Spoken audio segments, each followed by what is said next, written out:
10th standard max common quarterly examinationக்காக previous various district question paper with detailed solution ஓட analyse பண்ணிட்டு இருக்கிறோம் from JK Tuition Center Madurai.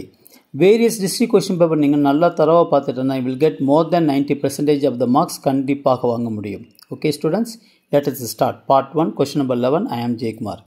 In a triangle ABC, AD is the bisector of angle BAC. So, AD is the bisector of angle BAC. Okay வா? இப்போ பாருங்களேன். So எந்த ஆங்கிளில் bisect ஆகுதுன்னு நல்லா பாருங்கள். ஆங்கிள் A, இது B, இது C, இது D. AD is the bisector of angle BAC. அப்போ AB 8 cm கொடுத்துருக்காங்க, BD 6 cm, DC 3 cm. அப்போ AC is equal to என்னன்னு கேட்டிருக்காங்க. So we know that the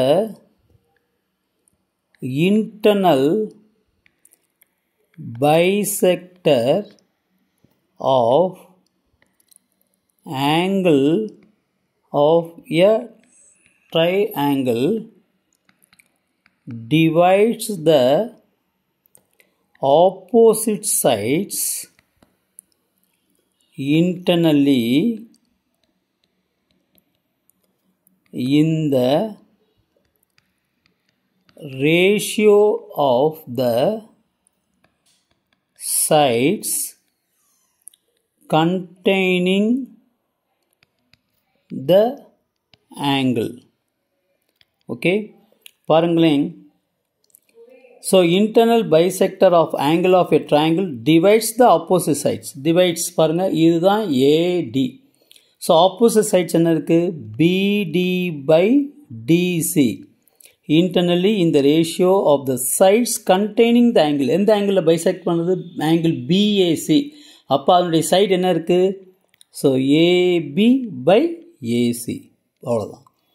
அப்போ BD is equal to 6, DC 3 cm, AB 8, AC is equal to என்னன்னு தெரியாது. இப்போ cross multiplication பண்ணுங்கள்.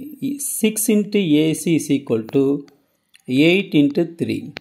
அப்போ AC is equal to 8 into 3 by 6. இது 3 டேபிள்ஸில் 1 டைம் போகும், இது 3 டேபிள்ஸில் 2 டைம்ஸ் போகும், இது 2 டேபிள்ஸில் 1 டைம் போகும், இது 2 டேபிள்ஸில் 4 டைம் போகும். அப்போ AC is equal to 4 cm. அப்போ option B is the correct one. Thank you. Subscribe பண்ணிட்டு ப்ளஸ் லைக் பண்ணிட்டு பாருங்கள் ஸ்டூடெண்ட்ஸ். Thank you.